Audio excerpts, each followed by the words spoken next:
Welcome to Brohelio, a space where we explore and discuss complex and often difficult topics. Before we begin, we want to acknowledge that today's discussion may cover traumatic events and include language and topics that could be triggering for some.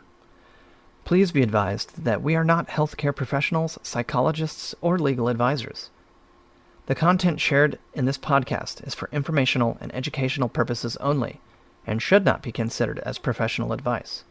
If you find yourself feeling overwhelmed or in need of support, we strongly encourage you to seek help from a qualified professional. In case of an emergency, please do not hesitate to contact emergency services immediately. Our goal is to foster understanding and awareness while respecting the sensitivity of the subjects discussed. Listener discretion is advised.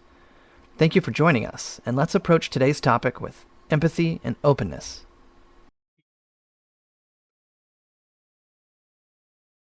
Perfect time to start recording. Well, we can edit that part out. We can edit that one. That's probably not the thing we want to go with. So, anyways, it's been, what, a week and a half? No. 2 about weeks? 2.5 weeks. Because we didn't do it because, what was Memorial Day last week? No. Last week was Memorial Day. Okay, so Memorial Day. We released one, but we didn't record. Yeah. Thanks. Yeah, no, we didn't record. That much I remember. So, yeah, in that time, I think, we were talking about some of the benefits that we've had so far from doing this. Yeah. And I think that was, maybe that's a good place to start. Yeah. And so, you were telling me that it informed people in your life what's going on with you, like they can get to know you better. Yep. It, provides people with insight into your feelings, what you're dealing with, your perspective from things. Sure. So sometimes understanding people is a challenge. And definitely. Is there anything in particular you'd like to mention about that? No? Okay, that's fair. For me, I don't think it's really changed because there's only a few people I know that are watching this. I think I have like 3 of my friends, not including us, who are watching it. And I did tell one friend about it, and she recently watched the first couple we've had, and she says that we should do an episode focus on like how to help a friend in trouble with anxiety or depression. And I think that's a good thing to discuss. I think it is too. A great thing to talk about because helping people can be a difficult path to traverse sometimes. Yeah, you want to help them, but you don't want to get dragged down at the same time. True. Because that helps neither of you. Helps neither of you. And not only that, it's not necessarily only about being dragged down or kind of like some of their energy imparting itself on you, which it definitely is possible just through interacting with somebody. You're exchanging energy and they kind of give you some of their vibe, and you're trying to help them maybe change their vibe, or at least just say, hey, this is okay, it's acceptable to be like this. But still there's kind of a rub off for that type of an exchange for people in specific states. But so it's not only that, also you have to be careful about how you try to help someone. Definitely. Because ultimately it's about lasting change. And the individual must be willing to change and be a part of that change to change. Any attempts of external forces to, let's say, alter someone's behavior, force it, say, don't do that, do this. If the person doing it isn't buying into that change, then they will never make the change. It's short-term at best. Short-term at best. So it's... So to recognize when you can help and when you would just be beating your head against the door kind of thing. Because everyone is capable of change, but not not everyone knows that they should change or is ready to change. or is ready to change.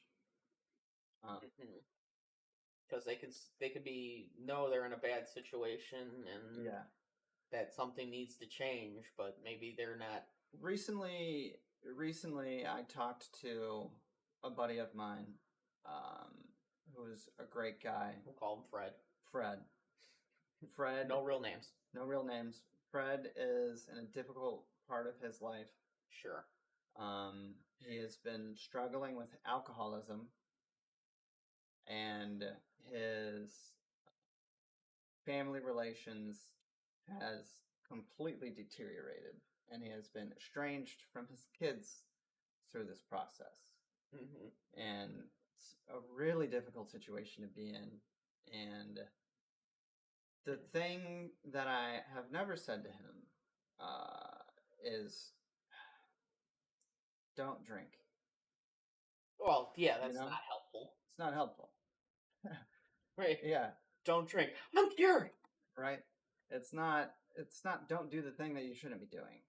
It's more about helping them kind of accept where they are, and then accept that they are capable of change, and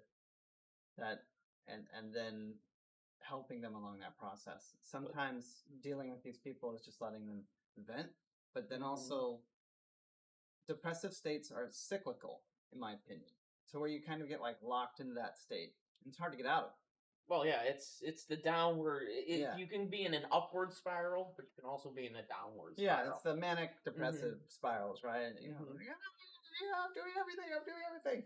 I mean, it doesn't necessarily have to be manic or depressive, but it's like a success builds on a success, or a failure leads to a loss of confidence, leads to a failure, and all the way down. So yeah, there are just two opposite sides of that equation. I would say that's one of the great things about trying to help somebody is trying to build those successes, however small they will be. Absolutely. Because, like you said, once you get the one, then you get the next. Once they see some concrete things, it's a little bit easier to help somebody. Once they see that there's a path out, versus just like this giant ass mountain that they need to attack in order to, like, you're thinking, they have to like quit drinking, be good with a job, and they're going to be with their kids. I mean, that's the ultimate goal, but if you look at that mountain, it seems unclimbable. Yeah. So, you gotta take those little steps, like you always keep mentioning, little discrete things that you can do that will make an appreciable difference over time. For sure. And also knowing the reason why we do the things that we do.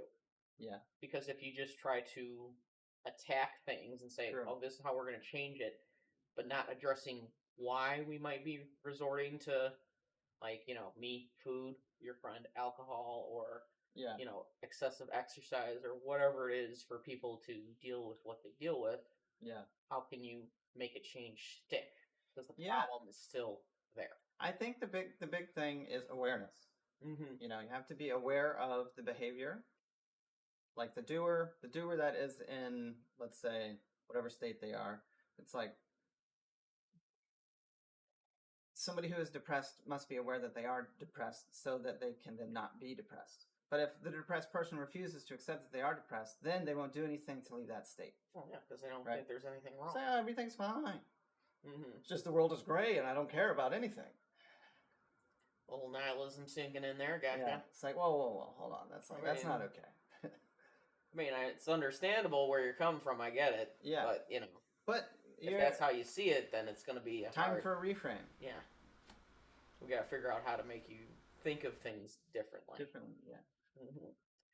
Yeah, my friend, they've been struggling with certification tests and, family stuff too, and trying to figure out how to get those tests done so they can get out and start building their life. Yeah. And a tough thing to say. The best thing. Certificate testing can be stressful for sure. Oh, it's. I'm sure it's exactly exhausting because there's so much knowledge and it's in There's a some lot cases, riding. There's a lot riding on the outcome. 4 to 6 years of your life is relying on riding on this one test. It's crazy stressful. I think the only thing to mitigate that sort of tension, that build up, is an acceptance of failure. And I know that nobody wants to fail, but everyone must recognize that scientifically it's an option. Failure is not the end. It's not the end, though. It's like never giving up. Many people have tried and failed and tried and failed and tried and succeeded eventually. And some people just aren't good at certain types of tests. And if you're aware of that, then I'm sure that you've found successful models in the past. You just have to give it time and let the information stick. I feel like everyone knows, or most people know their learning patterns. Stick to it, like you can get through it. I don't think it's so much the test in their case that's the problem. I think it's they've been so anxious, depressed for so long that like their thoughts about the outcomes of things are incredibly skewed. Yeah. Like they cannot see. I mean, they can see the reality of the situation. Like logically, they understand that if they don't pass the test, they can take it again.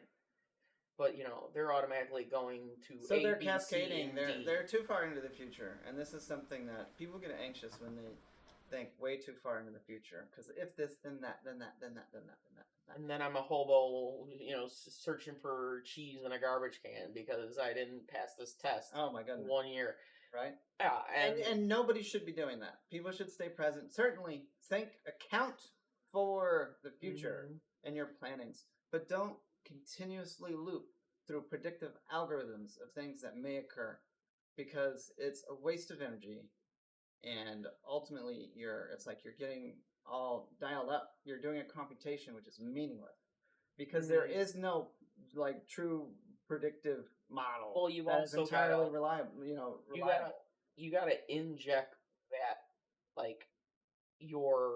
that thought process into there. Okay, let's just say, okay, instead of going with what's gonna cascade, you're gonna go, okay, I'm gonna fail this test. Start right there. How am I gonna react to that? Yeah. Am I just gonna go, okay, I'll take the next test and fail that as well? No. That's not how it's going to work. You're saying, okay, so this is what happened. What can I do? What can I do to prevent it? What can I do to change the outcome? Ghosts. Anyways. We got ghosts, yo. What up? So that's the thing. It usually assumes, like, a series of events that's a consequence of one action, and there's no more intercession on your behalf throughout the entire process. You failed this test, then you're going to do this, then you're going to do this. Instead of just saying, okay, as an exercise, I failed this test. What am I going to do now? Am I going to retake the test? Yeah. That's an option. Yeah. Am I going to take some time off and maybe take a job so my, mental health can get to a place to where I can study and not have this frame of mind where... Or don't necessarily take a job, or just get your brain to a point to where you can study and retain and then test with good outcomes. It's not necessarily just getting a job. Don't get me wrong. Everyone needs to... Well, I'm just saying a job in this person's case would be something they can do that gives them a sense of accomplishment. Seeing, okay, I did this. This is something I can do. It's not me ending up in a gutter. I'm not forced saying this is... But then you're putting that outcome as like a dependent item to this certification story. This person has, certification story. I'm just saying, what are the options? Say you fail this. Yeah. What are the options? There are options. I don't think that you have to articulate their options, right? No, I'm not telling them. I'm telling them to think about what can happen. So that the next step is not immediately failure. There's choices to be done. Yeah. And that's where you gotta cut off that downward spiral. Is For you sure. gotta, okay, this happened. Okay, what am I gonna do about it? And then you see that instead of a cage that's locking you down a path, there's actually like 10 or 20 different things you can do after that will be okay. And Yeah. that doesn't necessarily mean you have to take the test right now or you have to stay where you are. You can take a job. Maybe that'll build you up and then you can go back and take True the that. test. Maybe. Or maybe that job will lead into something even greater that you like and you'll go Maybe. somewhere else. That's true. So, perfect segue into a real story about me. Sure. I never finished my English degree. I'm 3 credits short. 3. You're 5. Yeah, Oh, nice. Because of algebra. Because I took the wrong math class, or I don't know, I it's didn't like like it. you knew a math tutor and you. Yeah. So, but I mean, so at the end of college, I was like, okay, what do I do? Mm-hmm. I gotta go back. I no longer had educational benefits. It was gonna be out of pocket. I didn't want to go into debt. I had no money. I was like, I'm gonna get a job. So I got a job, and then I started doing lots of other things. Mm-hmm. And then I never went back to English. It's really only had two directions, like writer, or like editor or teacher. I wanted to do neither because I don't want to create to have money. I like creating with my own time and not being. It's more of a hobby and less of a job because then you kill the joy you have. Yeah, I'm not trying to kill my joy. But so at that, for me, I went away from what I had been doing, reframed my whole life, and now I'm in a different career. I'm in IT. I'm doing great, and life is good. So it's not always. So you maybe in that situation when you were done with school, maybe a little bit panicky and thinking like, what am I gonna do? And you're just like, you took a step forward. Took a step forward, absolutely. And then you saw that you could roll with the punches, and even though it wasn't, a professorship or whatever you thought your life was gonna be, it was still good. It was still good. It was still great. So that's all I'm kind of saying with my friend is that, assume this isn't going to happen. What can you do after that? Yeah, life goes on. Tomorrow will happen. The sun will rise. You will feel that sunshine on your face. You can take a job or whatever. I just think in terms of life, having a job is good for your mental health because in the way we frame things, it means you're participating. I'm not saying it should be the end and be all of your life. I'm just saying how I felt when I haven't been working. Yeah, okay. That I feel less valuable when I'm not, and not to say I'm not valuable. It's you feel like you aren't contributing in some way, or I'm not doing anything, and even then, like having the work, it gives you a more structured life sometimes, and that's something you can build off of once you have a structure. True that. Because if you're just kind of like, okay, I'm studying, I'm waking up, and your schedule's haphazard. It's hard to build a path to success when there's. I'm not saying you have to like wake up at 6 every single day, but at least have some kind of normal schedule because then you schedule things in your life to do like this. Yep. Now we have it scheduled on Mondays at 3:30 instead of like would that have been something we maybe would have been able to do if we weren't working? I mean, maybe, but would we have had the? Because there's so much time, maybe we wouldn't have been able to nail down a consistent time to do something. So I'm just saying, schedules can sometimes be good, and work provides schedules are great. So it can add structure and help you out. Yeah, absolutely. That's one of my things. I'm not saying you're not valuable or that you should automatically get a job. I'm just saying, from my point of view, when I haven't worked, it has not been good for mental health. Sure. And it doesn't matter what job it is. Yeah. It just matters something that's consistent. Yeah. Anyway, so that's one thing, and I was glad you're relating that story about your college experience, and then you're like, okay, you invested 2-3 years of your life doing this degree, And then, some The people, skill set's transferred anyway, so it's like, it wasn't wasted time. yeah, I mean, being able to self manage your time when you're studying. I mean, how could you do your IT work if you couldn't manage your own workflow? Yeah. So that's that's another thing. When you go into it, you realize you didn't waste those 3 years.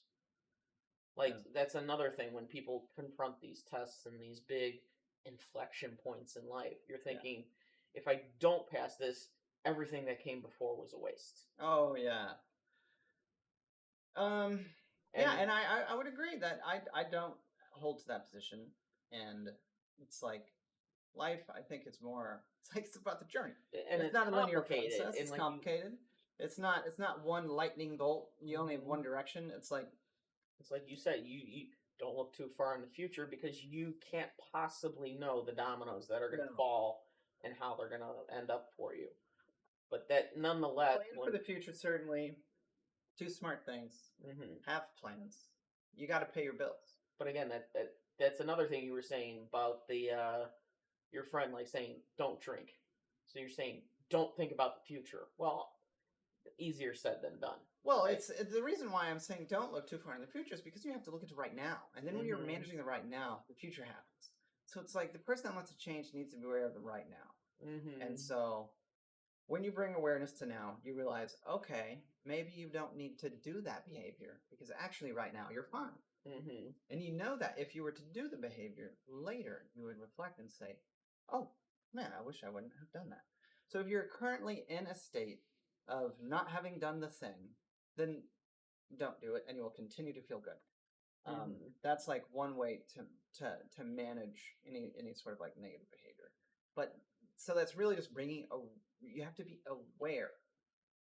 And that only happens when you're right now. Versus letting your body take over, because your body can like honestly be doing stuff even when your mind is operating, running through its algorithms. Your body can be doing stuff, and stuff that your mind is trying to prevent it from doing. So if you're aware and not thinking too far into the future, because if you're always operating in that future landscape, you're running through your algorithms, you're like, oh, I need to do these things to be there, and then I'll be this, rather than just being here, then you'll never arrive there. Because it takes doing and being present to get to the future. True. Yeah, so those are some good things to think about, being present in the moment, having faith in your adaptability as a person, that just because something doesn't happen doesn't mean you're gonna end up as a hobo on the beach. Could be, or maybe in worse places to or be maybe a hobo. you be a hobo on a beach in California and you're Yeah. a surf champion. I don't know. Maybe it's not the worst thing in the world. The other day, I heard a phrase. Somebody was saying, maybe you should just be selling bananas on the beach. I was thinking to myself, that might be great. I was like thinking of the show Reacher, where he just has his pension and he just like walks the country and does, he has no ties to anything anywhere. Yeah. And yeah, he just has faith. He's like, yeah, I'll be fine. Yeah. So you've always had what you've needed when you've needed it. Historically. Because you're here. Right? And the universe provides. It's kind of like a way of where you can just kind of let it unfold. Don't be too vested in the outcome because you have largely no control. We're here to be a part of the ride. There's some things that you can't control and some things that you can't. So don't be upset about the things that you can't control. Well, so we can say, like, what do we do for these friends of ours that are struggling right now and maybe aren't quite in the place they need to be to make the changes they should? Like, how do we be friends with them, or maybe even just make sure we're there when they feel like they can make the change? Yeah. Because, you don't want to beat your head against the door and say, okay, they haven't made a change. Being It's never there, going to happen. being present, checking in is key. and then we need to find ways to interact with those people in a way that maybe it creates a moment to where they might be able to make a small change. Okay. And so maybe. So I think that maybe I'm way overthinking it, but rather than saying, "Hey, you should do this slightly different," ideally you would provide them an environment in which they had the opportunity to make a decision which they could then reflect on, and see how they benefit from it. So just like if somebody is depressed because they're overthinking about, let's say, this certificate outcome, let's see what sort of thing would it's just a tough question because it's like, well, I don't want to give too many details, and neither do you, because you don't want anybody.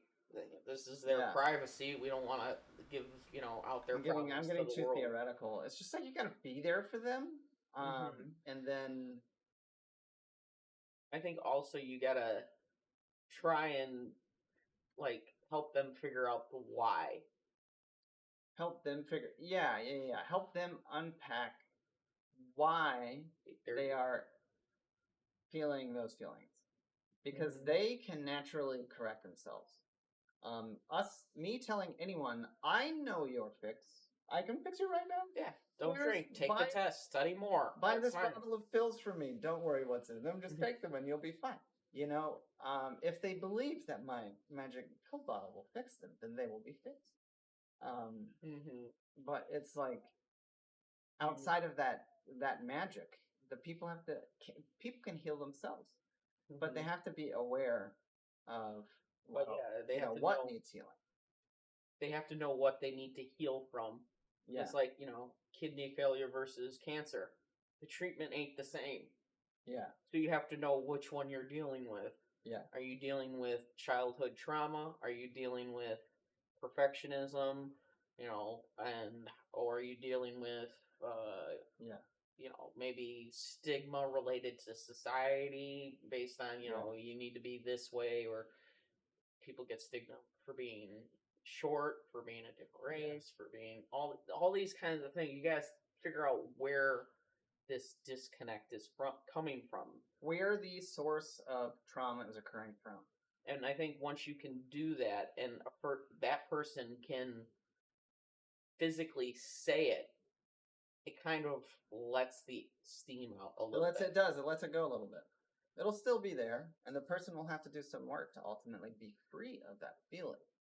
But simply articulating, forming the statement is so freeing. Because there's a whole lot of fear in the unknown. Absolutely. And once you make something concrete and say, oh, this is it, then you're like, that unknown goes away, and there's fear, but it's a fear about a thing. And once you know that thing, you can mitigate it. You can mitigate it. Yeah. When it's kind of a nebulous concept out here, then you can't pin it down. You can't fix it. You can't fight it. It's like fighting the mist. Exactly. You can't. You can't. There's nothing to punch there. There's nothing to punch. So I think that's one of the greatest things you need to do before making any of these plans where you're gonna schedule this or you're gonna maintain. You need to know what you're fighting against, because maybe you'll take a step forward, but you have no idea why that step forward worked, because you don't know why you were doing what you're doing. So you take another step forward and it doesn't work, and then you get upset because you think you failed. Yeah. But it's because you're addressing the wrong problem or in the wrong way. And it's a process too, and it's okay to do one thing and to fail and to figure out, okay, I'll do something else and try that. It's just like not getting gummed up and not letting yourself stay stuck in state. Breaking the cycle. Yeah, I think even this for us, I think has been good. It's like you said, you've been able to relate to people in your life better. Yeah. Because they've been able to see how you think and Yeah. what matters, and maybe problems they didn't realize you struggled with Yeah. because you voiced them. So True. for me, I think it's allowed me to go out and do more things and not get overwhelmed by what I'm doing Mm. or step out of my comfort zone. Yeah. Because I've started practicing pool more. Yeah. Billiards, like we've been talking. I think one of my goals was to like shoot like an average of 2 to 3 innings per game because I was running like 3 to 4 or something. Yeah. And I think I'm getting close to that. And Nice. that's only been like 2 or 3 weeks. So you go, which man. is- You articulate the goal, you get there. well, not only Or that. through the work. You got to do the work, hmm but you articulated where you wanted to be. and But then now, like, I slowly getting practice with somebody who's really good. Mhm. And I've been playing more and I've been thinking about the game.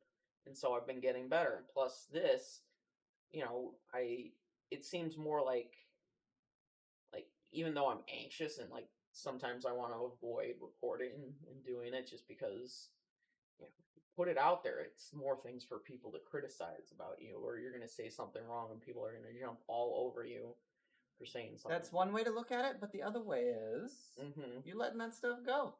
True. You talk about it, it is less traumatic. Just let it go. And so I think doing that is also another thing, and it's building up. I might be more on that upward spiral Yeah. than I was when we started. And the thing, I think the goal is, though, essentially, you'll eventually get to the point where you start to plateau, and you got to be careful about the crash. It shouldn't always be about. It should be about kind of keeping even. Well, yeah, I mean, it's not like, oh, I'm, now I got 2 to 3 innings. I have to go down to 1 to 2, and if I don't do that, I failed. The point is the effort put in. That's where I see what's good. Even if I plateau at some point, the fact that I'm not just, going to pool, shooting once a week, and going home and doing nothing. I'm still making. Even if I don't see the progress all the time, I'm still making that effort. Yeah. And I've been talking to a friend about doing stand-up over the summer. Nice. Which is cool. Oh, so let's catch up the audience to some activities. Recently, Sure. I had a garage sale. Oh, yeah, you told me about that. And it went great. And I sold mini power tools. Sure.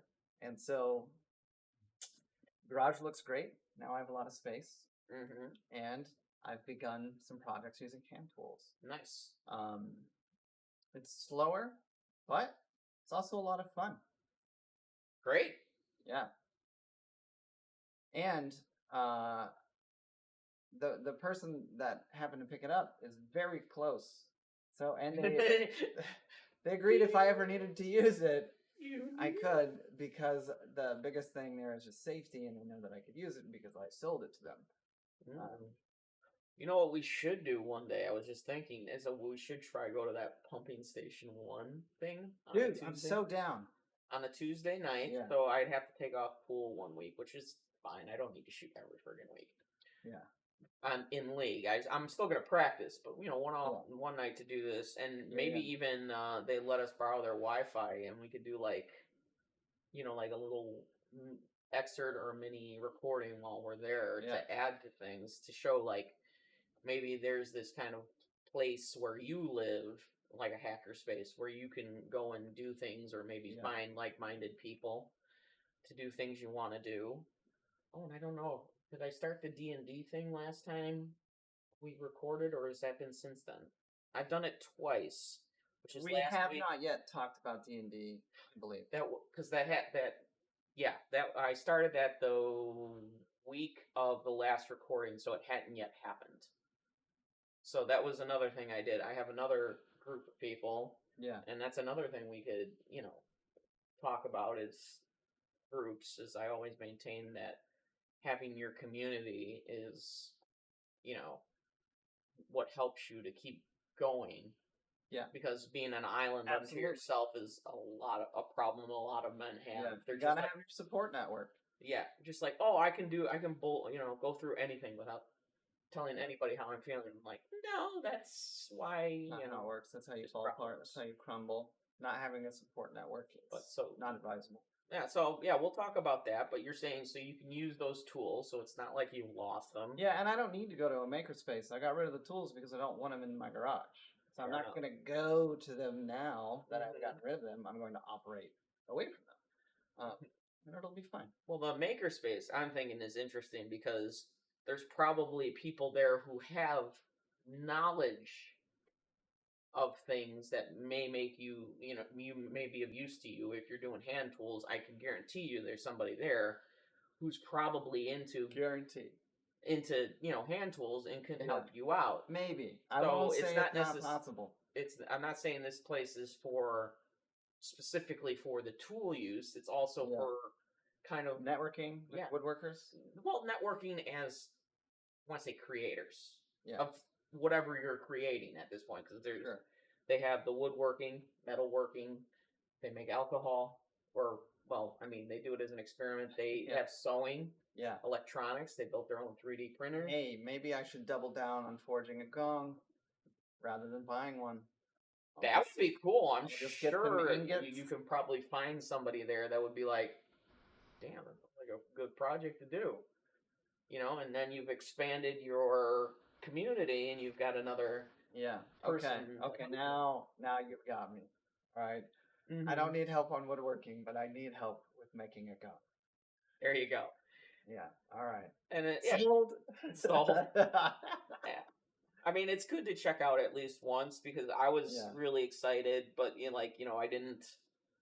I think you really gotta meet people there and like make friends because it's it's so much more easy to do things when you're not the only one in the situation. Yeah. Because you keep each other on a schedule. Like this podcast works because you're like, you'll call me, like, are we recording? And I'm just kind of like, and then I'm like, well, he's expecting me to, so I got it this week. No, I get it. Yeah, absolutely. People are the same way with working out. It's easier to work out when somebody's holding you accountable. Like, hey, come to the gym today? Mm-hmm. No. Why are you sick? No. Oh, what's that? You just want to rest? We'll be baby back bitch. No, it's just like if you're holding someone accountable, then they're more likely to show up. Well, yeah, and it's also we don't doing stuff strictly for yourself is there are things you can do perfectly well alone. But like pooping. Yeah, that's usually not a communal Normally do experience. that I one alone. really hope it's not a communal experience, although in some parts of the world, maybe mean, it is. Don't judge. But it's I think it's good, especially if you're trying to like do something or go to areas that you're not familiar with. If it's something like that relaxes you, for instance, you don't necessarily need somebody to be there with you, but maybe it's something that's a little bit more difficult or you don't have the knowledge of and it's a little more anxiety provoking, so having somebody there Yeah, no, I get it. I think it gives you that little bump to continue on something because playing video games having a subject matter expert to refer to in any capacity or even somebody to bounce ideas off of, even if they're not an expert. Yeah, or just a person who's operating in that space. True. So yeah, those are good, and like I said, I've done the D&D thing. I've started playing a little more. And do we have any other major topics, or I don't know how much time we got left. I don't know. We got about 15 minutes. But we could, we could use this time for other things too. Sure. We still got to edit. Well, I mean, we could do that on Monday when we do the next episode, and we could just, unless you want to do that right now, but what else could we talk about? I think we did a pretty good thing on how it's affected us so far doing this. Maybe the more that we do this, the more that I do want to craft the way that we provide the content. True.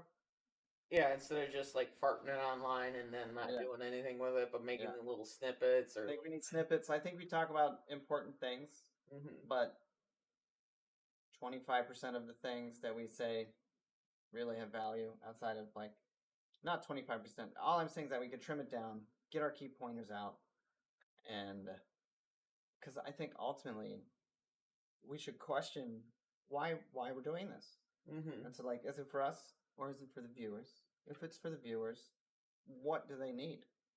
Well, ultimately, I do think the streaming aspect's going to be really important because Yeah, otherwise it's just going to be us rehashing probably a lot of the same topics and things yeah, we've talked about before. Because despite our expertise in our own, trauma and anxiety and stuff, we still only have our perspective.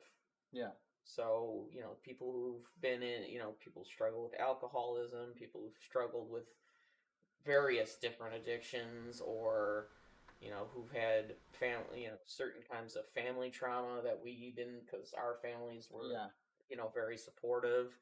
It would be good to have those perspectives because not only that, I think it would give us, we would benefit because yeah, we'd understand people better when we talk to other people who've had different experiences with different types of trauma, get better, and so it would benefit us. communicate with them, better understand their positions. Hmm. Yeah, And so that's what I'd like to see ultimately is more interaction with viewers, and hopefully we can do that once, you know.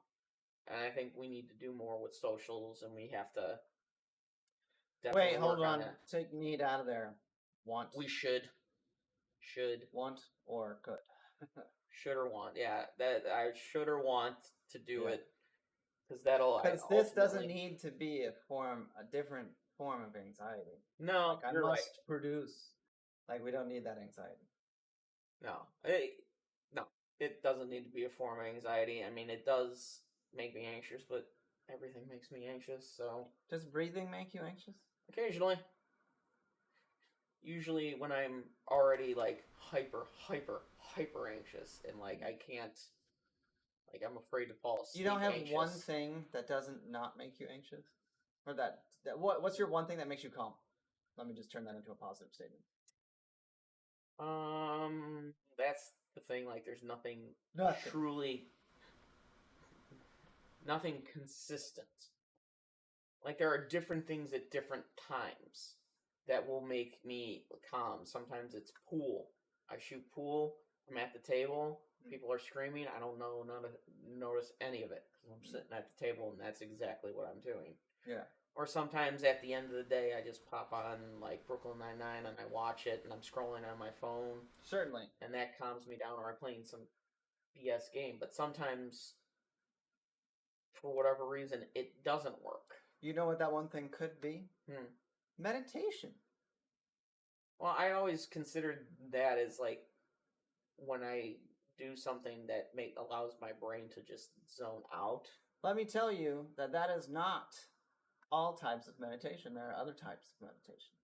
Mm-hmm. So there's flow state, Mm-hmm. which is, okay, I'm doing something, I'm focused on that. Okay. So I'm not thinking of the other things. Yeah, that's cool for me. That's one way. That's not really, it's more like of a doing. I think meditation is non-doing. So getting to the point to where you can quiet the mind, that is the one way to which you will decrease any amount of activity, however it's manifesting. If you can quiet your mind, you're not anxious about anything because there's nothing there. It's just silent and it's okay. It's like it's okay to have a zero state. Okay, and that's what I think could be the one thing that you could do and always be calm. But it may take a while to get there. But it's like, it's not external. It's all internal. You'll never need to take a drug. You'll never need to breathe.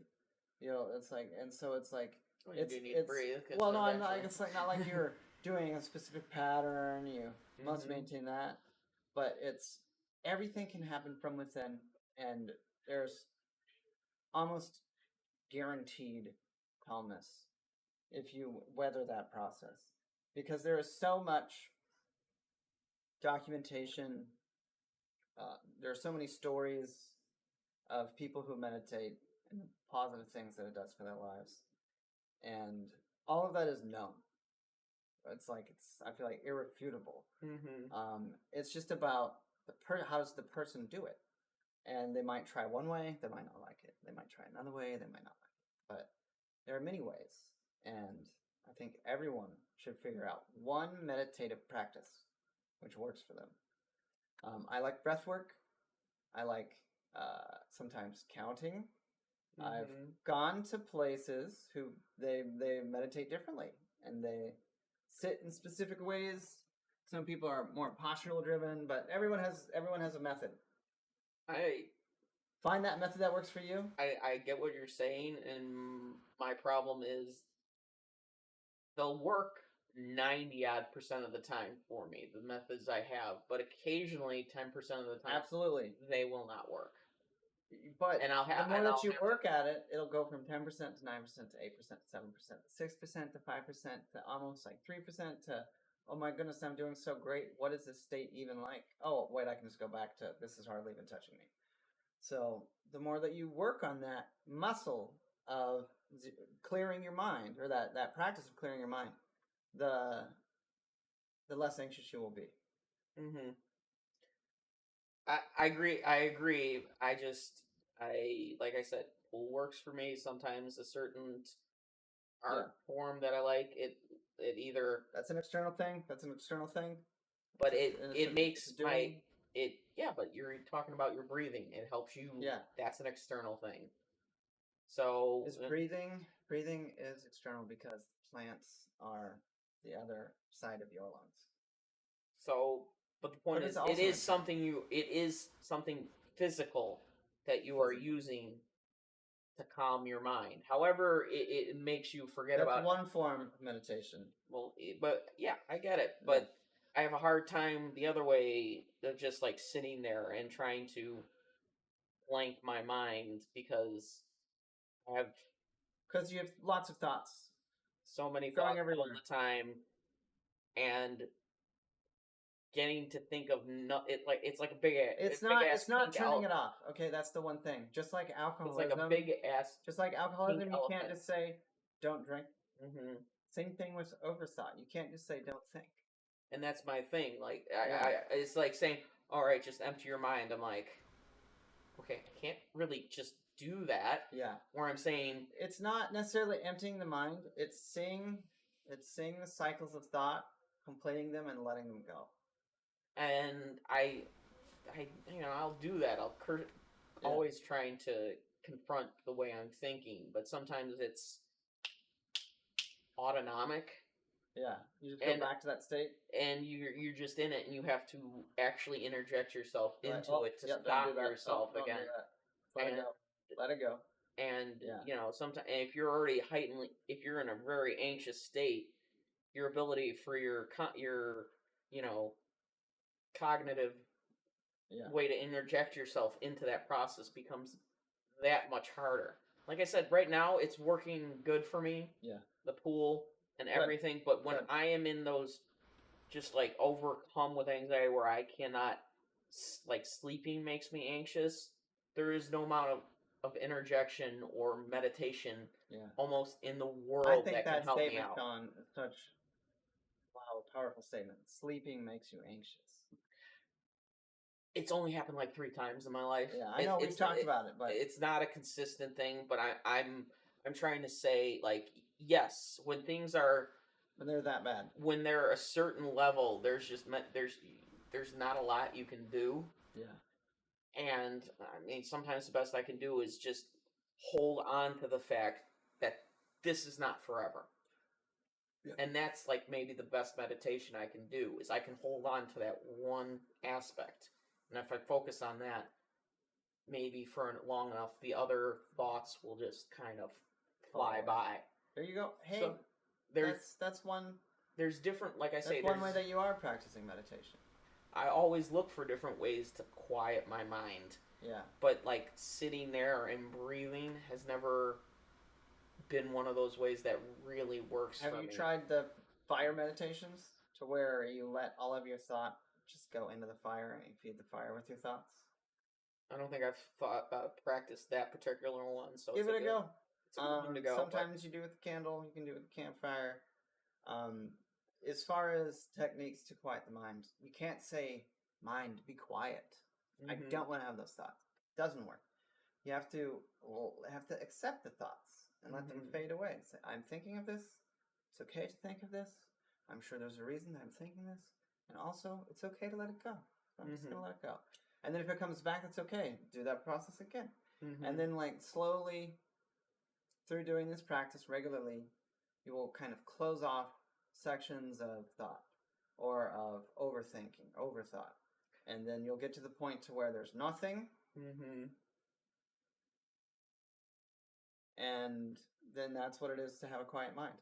I think the difference, one of the key differences between you and me is I think you tend to like to feel your way through things a little bit more. Yeah. And I tend to think my way through things, which means you have an easier time quieting your mind, and I have an easier time, like, being able to put, like, interject thoughts into things to, like, direct my mind, but, like, just making it is really hard. I have to... Yeah.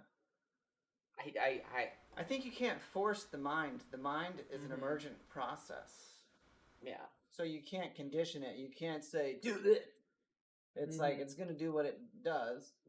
So I don't know. I think that's what it is. And I don't think either one's right or either one's wrong. I think it's just a different way of looking at things. Maybe. And you do with what feels right, and I do what I think is right. Oh yeah, I see what you mean.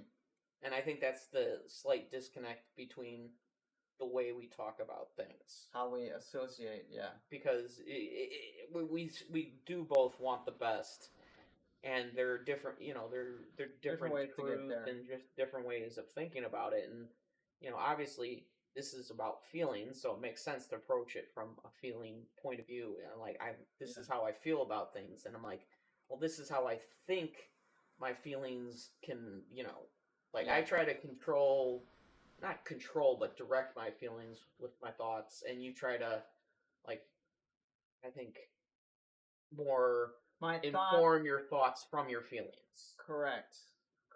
And I don't think it either way is wrong. I think it just leads us to why we're a little bit different. Yeah. So. True. And maybe that's a good perspective, man. And maybe it's why, we're gonna highlight that. That was a great statement. Yeah.